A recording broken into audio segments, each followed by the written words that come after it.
Lava Glass in Taupo, New Zealand combines a glass-blowing studio, sculpture garden, art gallery and cafe into a vibrant cultural destination.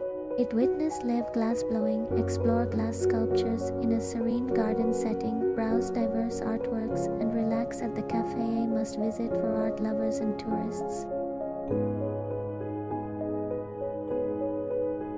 The route from Auckland to Lava Glass in Taupo spans about 278 kilometers south on State Highway 1, taking around 3.5 to 4 hours by car through scenic countryside.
Thanks for watching us explore the journey from Auckland to Lava Glass in Taupo, New Zealand.